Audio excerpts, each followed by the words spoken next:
Hello students, कैसे हैं आप सब लोग।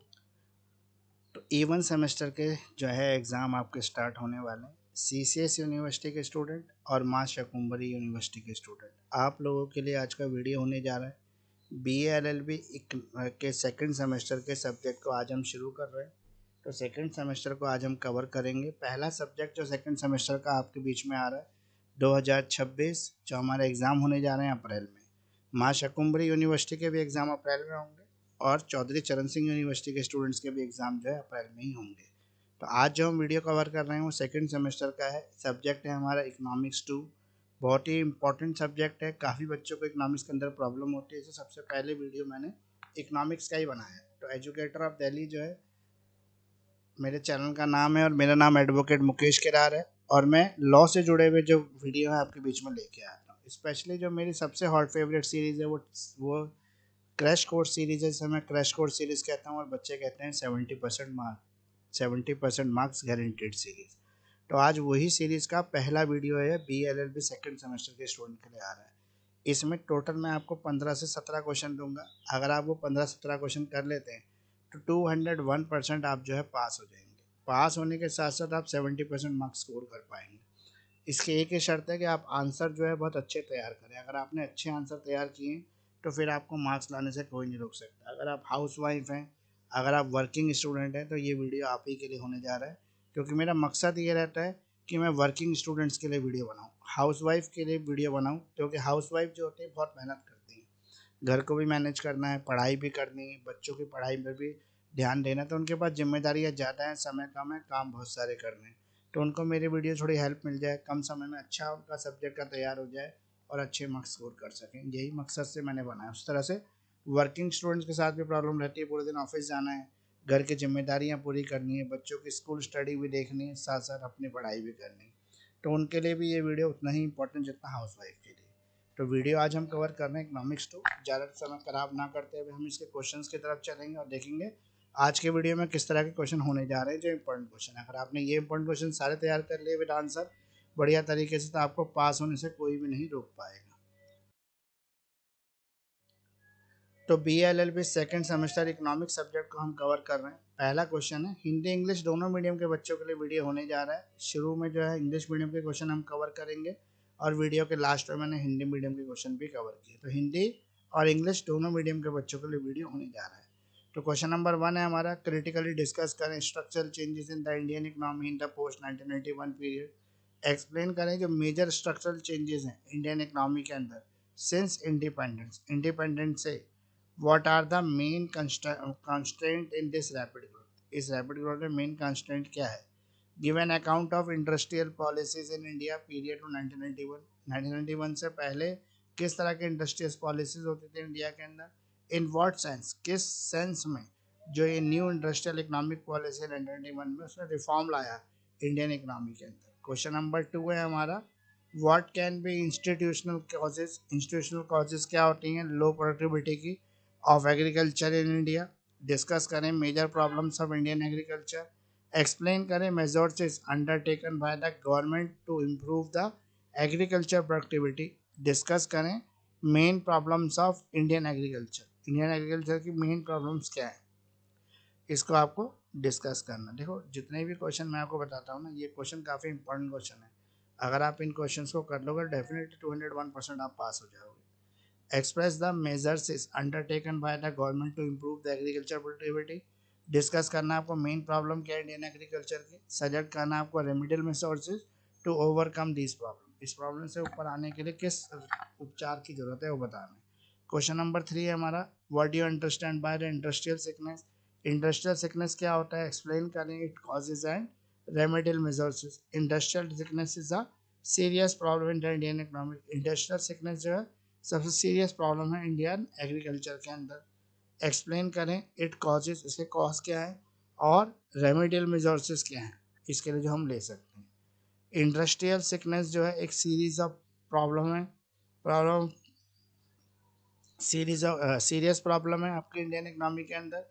ये कमेंट करती है कि discuss the causes of industrial sickness in India. India में इंडस्ट्रियल सिकनेस से क्या कॉजेज हैं। सजेक्ट करें आपके remedial measures to tackle this problem, इस प्रॉब्लम को दूर करने के लिए आप क्या मेजर्स यानी क्या उपचार करोगे। इंडस्ट्रियल सिकनेस के लिए अब क्या उपचार करो, फिर है discuss the causes of remedial measures. Remedial measures causes क्या हैं, और सिक इंडस्ट्रीज किस तरह से मेजर की जाती है, उसके रीज़न क्या क्या है इंडस्ट्रीज का सिक होने के, ये आपको बताना है। तो सभी क्वेश्चन के आंसर आपको तैयार करने, अच्छे आंसर तैयार करने। आंसर ऐसा तैयार करना है कि एक बार लिखो और सीधा मार्क्स आए, बार बार पढ़ने की जरूरत ही ना पड़े।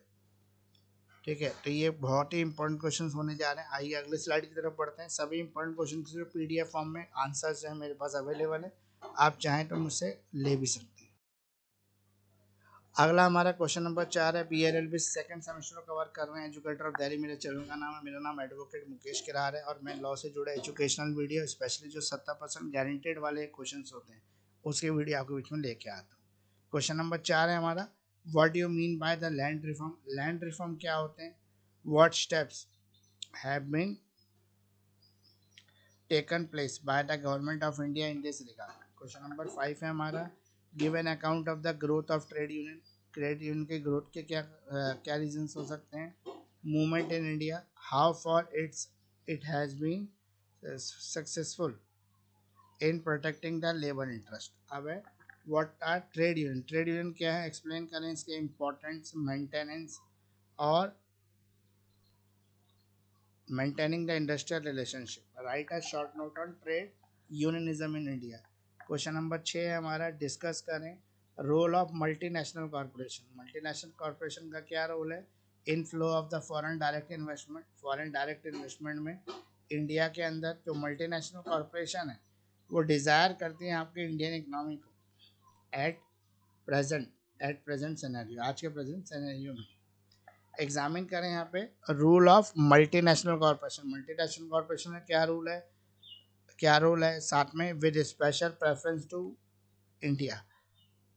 और यहाँ पे ठीक है, तो यहाँ पे आपको स्पेशल रेफरेंस लेके इंडिया के इसको एक्सप्लेन करना है। और अगला है इसी में क्वेश्चन है, what is the policy of government regarding the manipulation year. Discuss करें role of foreign direct investment, FDI के रोल को बताएं इंडियन इकोनॉमी के अंदर। मल्टीनेशनल कॉरपोरेशन क्या होती है, और डिस्कस करें benefit and humanitarian ground in the मल्टीनेट affect करते हैं multinational corporation of India Indian economy. तो ये हमारे टोटल जो है अब तक कवर हो चुके हैं 6 क्वेश्चन। वीडियो में आगे जो है करीबन 10-11 क्वेश्चन और होने वाले हैं। क्वेश्चन नंबर 7 है हमारा, आज हम इकोनॉमिक्स को कवर कर रहे हैं, BLLB सेकंड सेमेस्टर की। और इकोनॉमिक्स के स्टूडेंट्स के लिए हमारी बहुत शुभकामनाएं कि आपका एग्जाम अच्छा हो और 70% मार्क्स आप स्कोर कर सकें। क्वेश्चन नंबर 7 है हमारा, who are cooperative societies. Cooperative societies कौन होती हैं, व्हाट आर देयर टाइप्स, इसके टाइप्स क्या है। Write a note on cooperative movement in rural India. Question number 8 है हमारा, what are government corporation. Government corporation क्या है। Write a note on working of the people corporation in India. Question number 9 है वह distinguish करना है आपको partnership और कंपनी के बीच में। क्वेश्चन नंबर 10 है आपका, right a note on Indian anti trust law. Indian anti trust law के बारे में लिखना है। क्वेश्चन नंबर 10 है हमारा, write a note on Indian anti trust law. Question number 11 है हमारा, brief discuss in brief. Brief में आपको डिस्कस करना है impact of globalisation and Indian economics.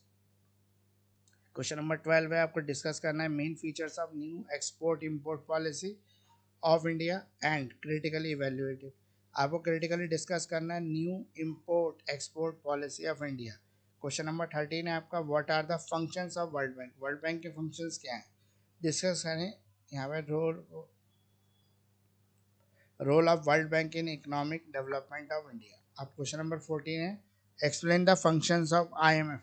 IMF ठीक है, इसके अलावा है आपके question number 15, what can be institutional causes. International causes क्या हैं लो प्रोडक्टिविटी के एग्रीकल्चर ऑफ इंडिया के अंदर। आंसर जो है सभी इंपॉर्टेंट क्वेश्चन के मेरे पास अवेलेबल है, आप चाहे तो मुझसे ले सकते हैं, नहीं तो अपने आंसर भी तैयार कर सकते हैं। सिर्फ आपको एक ही बात का ध्यान रखना, आंसर का भी मानसी में से तैयार नहीं करने। अगला क्वेश्चन की तरफ चलते हैं, अगली स्लाइड की तरफ चलते हैं। तो अब जो है हमारे इंग्लिश मीडियम के पूरे क्वेश्चन कंप्लीट हो चुके हैं, 15 क्वेश्चन थे, और अब 15 क्वेश्चन जो हैं आपके वो हिंदी मीडियम के होंगे। तो क्वेश्चन नंबर 1 है हमारा, 1991 के बाद के दौर में भारतीय अर्थव्यवस्था में चुने हुए स्नातक बदलाव या आलोचनात्मक चर्चा करें। आज़ादी के बाद से भारतीय अर्थव्यवस्था की प्रमुख संरचना बदलावों को समझाइए और इसके तेज विकास गति में मुख्य बाधाएं क्या है। 1991 से पहले भारत की औद्योगिक नीति का विवरण दें। 1991 की नई औद्योगिक नीति ने किस तरह से भारतीय अर्थव्यवस्था में सुधार किया है। अब क्वेश्चन नंबर 2 है हमारा, भारत में कृषि की कम उत्पादकता के संसाधन कारण क्या हो सकते हैं और भारत में कृषि की प्रमुख समस्याओं पर चर्चा करें। कृषि उत्पादकता को बेहतर बनाने के लिए सरकार द्वारा उठाए गए कदमों को समझाइए। किस तरह से सरकार जो है कृषि उत्पाद को बेहतर बनाती है। भारतीय कृषि की मुख्य समस्याओं पर चर्चा कीजिए। भारतीय कृषि की जो मुख्य समस्या है उस पर चर्चा करनी है। इन समस्याओं को दूर करने के लिए क्या सुधारात्मक उपाय पहुंचाए गए हैं। क्वेश्चन नंबर 3 है आपका, औद्योगिक निपुणता से आप क्या समझते हैं। इंडस्ट्रियल सिकनेस से आप क्या समझते हैं, इसके कारणों और सुरक्षात्मक उपायों को भी समझाइए। औद्योगिक निपुणता भारतीय अर्थव्यवस्था में गंभीर समस्या है, टिप्पणी करें। तो भारत में जो औद्योगिक निपुणता है उसके कारणों पर चर्चा करें और इस संख्या से निपटने के लिए सुधारात्मक उपाय सुझाएं। भारत में ऋण उद्योगों के कारणों और सुधारात्मक उपायों पर चर्चा करें। तो सभी इंपॉर्टेंट क्वेश्चन की वीडियो जो है वो मेरे पास अवेलेबल है। तो आइए नेक्स्ट स्लाइड की तरफ जाकर देखते हैं किस तरह का ये आयोजन है। तो आइए आगे देखते हैं। तो एजुकेटर ऑफ दिल्ली जो है BLLB second semester economics subject को कवर कर रहा है। क्वेश्चन नंबर 7 है हमारा, क्वेश्चन नंबर 4 है हमारा, भूमि सुधारों से आपका क्या तात्पर्य। भूमि सुधार से आप क्या समझते हैं। संदर्भ में भारत सरकार द्वारा उठाए गए कदम क्या है। प्रश्न नंबर 5 है कि भारत में ट्रेड यूनियन आंदोलन के विकास का विवरण दीजिए। ट्रेड यूनियन का कैसे विकास हुआ और श्रमिकों के हितों की रक्षा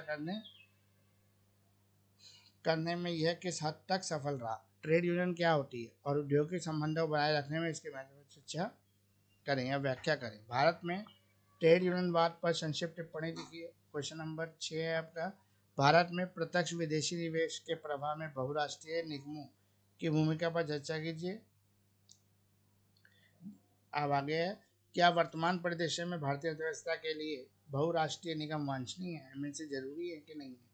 तो भारत में विदेशी संदर्भ में बहुराष्ट्रीय निगमों की भूमिका का परीक्षण किया जाए ताकि बहुराष्ट्रीय निगमों के संदर्भ में सरकार भी क्या करनी थी।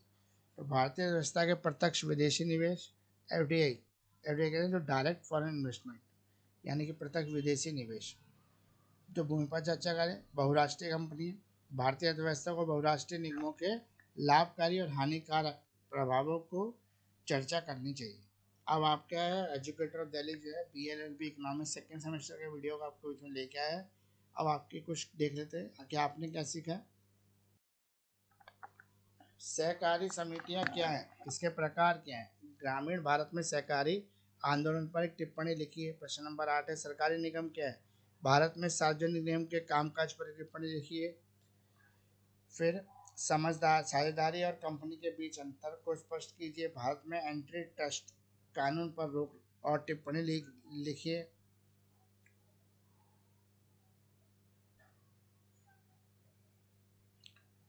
ठीक है, अगला है, भारत की नई निर्यात नीति आयात निर्यात नीति जो हमारी एक्सएम है, इसके मुख्य विशेषताएं क्या है, विस्तृत चर्चा कीजिए और इसका आलोचनात्मक मूल्यांकन प्राप्त कीजिए। अगला है, भारत में नई आयात निर्यात नीति की आलोचनात्मक चर्चा करनी है। आपको न्यू इंडस्ट्रियल पॉलिसी के फेवर में और उसके डिसफेवर में स्टेटमेंट देनी है। क्वेश्चन नंबर 13 है आपका, विश्व बैंक के कार्य क्या है। विश्व बैंक वर्ल्ड बैंक के क्या कार्य हैं। भारत के आर्थिक विकास में विश्व बैंक की भूमिका पर चर्चा कीजिए। फिर है 5वां, IMF के कार्यों की व्याख्या कीजिए। भारत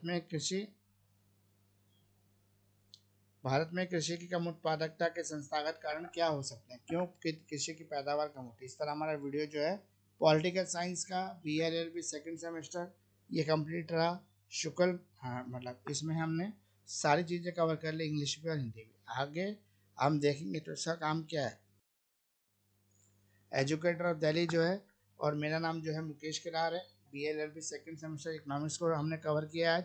ये दोनों ही चीज़ काफ़ी इंपॉर्टेंट होने वाली, दोनों को ध्यान से लाइज कर। जैसे हाँ, जिन बच्चों ने भी पूरा वीडियो देखा है और पूरी वीडियो में उनको अच्छा लगा, लास्ट तक आए हैं और बिना लाइक करे चले गए, तो ये तो गलत हो गया ना। फिर लाइक करें, शेयर करें, सब्सक्राइब करें हमारे यूट्यूब चैनल को और प्रेस कर दें बेल आइकन को, ताकि बेल आइकन भी चेंज हो जाए। BLLB ऑल सब्जेक्ट्स नोट्स जो है मेरे पास अवेलेबल है PDF फॉर्म में। इसके साथ साथ आप जो है मुझसे वीडियो रिकॉर्डेड वीडियो लेक्चर भी ले सकते हैं, जिसमें हमारे डिटेल एक्सप्लेनेशन में चीज़ें बताई गई हैं और सारी चीज़ों को दोबारा सुन सकते हैं। तो यहाँ पे जो कॉन्टैक्ट नंबर है मेरा वो है एजुकेटर दिल्ली के नाम से है 9811948855। ये मेरा कॉन्टैक्ट नंबर हो गया। ईमेल है मेरा krat29.mukesh@gmail.com। तो ये सब चीज़ें कवर करने के बाद वीडियो भी आपका एंड हो गया। आज हमने ह्यूमन राइट के क्वेश्चंस किए थे और जिनके बाहर से किसी भी एग्जाम में कोई क्वेश्चन नहीं आता। तो प्लीज़ लाइक शेयर और सब्सक्राइब का ध्यान रखें और इसी तरह से वीडियो को लाइक करते रहें।